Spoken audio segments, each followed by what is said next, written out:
Casamento, divórcio e os cristãos. O que Deus uniu não separe o homem. Escrito em 19 de abril de 2020. No mundo pagão e religioso onde a onda do divórcio se tornou comum e fútil, tão comum e fútil que o casamento se tornou algo vil e manipulado até mesmo pelos líderes e liderados religiosos. A grande maioria dos casamentos dos religiosos de hoje é conforme a conveniência do momento, caso não esteja dentro dos conformes da conveniência. É passível de divórcio e novo casamento. Alguns se divorciam por causa de adultério de uma das partes, o que é justificável, outros é porque acordou e não gostou da cara da companhia do lado, e tantos outros por causa de dinheiro ou posição social. Até mesmo o credo religioso tem influenciado nas decisões de manter ou não o casamento. Respondeu-lhe Jesus: não tendes lido que o Criador os fez desde o princípio homem e mulher, e que ordenou: por isso deixará o homem pai e mãe, e unir-se-á à sua mulher, e serão os dois uma só carne? Assim já não são mais dois, mas um só carne. Portanto, o que Deus ajuntou, não o separe o homem. Mateus 19, versículos 4 a 6. Como os cristãos estão casando várias vezes por motivos fúteis, me atrevo a perguntar: quem é mesmo Deus que está unindo esses cristãos em seus casamentos com prazo de validade pré-determinado para vencer? Com certeza o Criador não é. Se não é o Criador, qual seria esse Deus tão meticuloso e inescrupuloso? Os cristãos estão vivendo da mesma forma como os antediluvianos ímpios, casando e dando-se em casamento. O pior de tudo é que tem a petulância de usar o exemplo dos antediluvianos em suas pregações para condenar o mundo ímpio, quando na verdade esses cristãos estão na mesma situação deprimente e adúltero, o que os tornam pior que os ímpios. E como foi nos dias de Noé, assim será também a vinda do Filho do Homem. Porquanto, assim como nos dias anteriores ao dilúvio, comiam, bebiam, casavam e davam-se em casamento, até ao dia em que Noé entrou na arca, e não o perceberam, até que veio o dilúvio e os levou a todos, assim será também a vinda do Filho do Homem. Mateus 24, versículos 37 a 39. E estes cristãos ainda querem ter moral para falar do ímpio mundo se os mesmos seguem as mesmas pisadas em passos largos e firmes. E os grandes guardadores da lei estão na mesma situação? Qual desculpas darão em face desta situação? Com certeza vão usar a velha e hipócrita desculpa: é o joio no meio do trigo. Fora do cristianismo é porque não tem Deus e dentro da igreja é porque é o joio. Hipócritas, nojentos, ímpios e adoradores da mentira. A única separação que dá direito a um novo casamento é o adultério, caso a pessoa resolva não perdoar. A outra questão é que há o adultério e a prostituição, que são duas situações diferentes.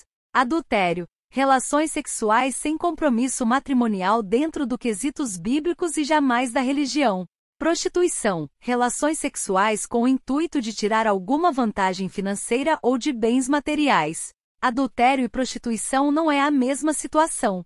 Primeiro, existe o adultério e a prostituição virtual por intermédio da pornografia e não somente por contato físico. Segundo, existe o adultério e a prostituição virtual por intermédio das redes sociais e não somente por contato físico. Terceiro, existe o adultério e a prostituição por contato físico que os tornam em uma só carne, ou seja, toda vez que a pessoa tem relações sexuais com uma pessoa diferente está formalizando um novo casamento, ou seja, biblicamente o que une um casal não é a assinatura de um papel regulamentado por um cartório ou a bênção de um líder religioso, mas o ato sexual é a sacramentação do casamento.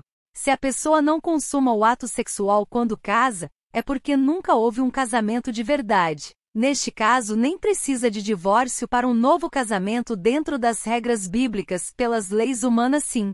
Sem sexo é um casamento de fachada, tão falso quanto uma nota de R$3. Vocês não sabem que aquele que se une a uma prostituta é um corpo com ela?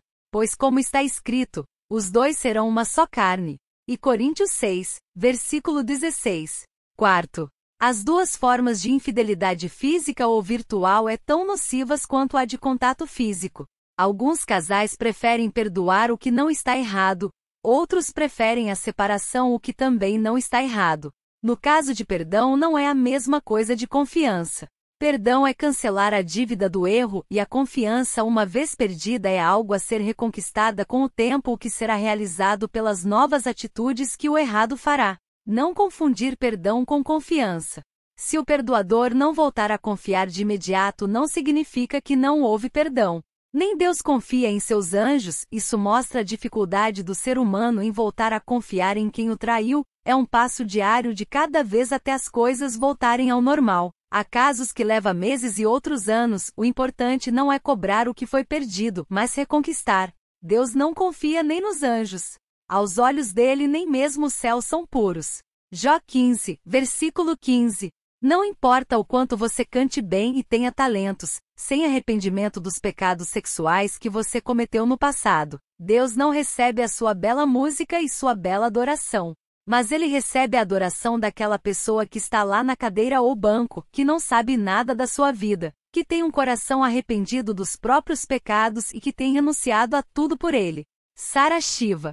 Mas se analisarmos com honestidade, 90% das separações de casais de cristãos é por conveniência e jamais por justificativas biblicamente plausível, tornando desta forma o cristianismo em um grande mistério das prostituições espirituais e carnais como afirma a Bíblia e que muitos aplicam a uma determinada religião. Seguinte texto quando na verdade são todas as religiões que estão na mesma situação, com ressalvas de pessoas individualmente. Veio um dos 7 anjos que tinham as 7 taças, e falou comigo dizendo, vem mostrar-te-ei a condenação da grande prostituta que está assentada sobre muitas águas, com a qual se prostituíram os reis da terra, e os que habitam sobre a terra se embriagaram com o vinho da sua prostituição. Então ele me levou em espírito a um deserto, e vi uma mulher montada numa besta cor de escarlata, que estava cheia de nomes de blasfêmia, e que tinha 7 cabeças e 10 chifres. A mulher estava vestida de púrpura e de escarlata, e adornada de ouro, pedras preciosas e pérolas, e tinha na mão um cálice de ouro, cheio das abominações, e da imundícia da prostituição, e na sua fronte estava escrito um nome simbólico, a Grande Babilônia, a mãe das prostituições e das abominações da terra. Apocalipse 17, versículos 1 a 5. Se a mulher não pode ter acesso ao celular e redes sociais do marido, que ela fique de olhos abertos, e se o homem não pode ter acesso ao celular e redes sociais da mulher, que ele fique de olhos abertos, tem alguma coisa que ambos não podem ter conhecimento. Então, qual sua opinião? É com base nas Sagradas Escrituras ou na teologia? Cada religião terá suas justificativas injustificáveis. Autor, Eurias Rodrigues Carneiro.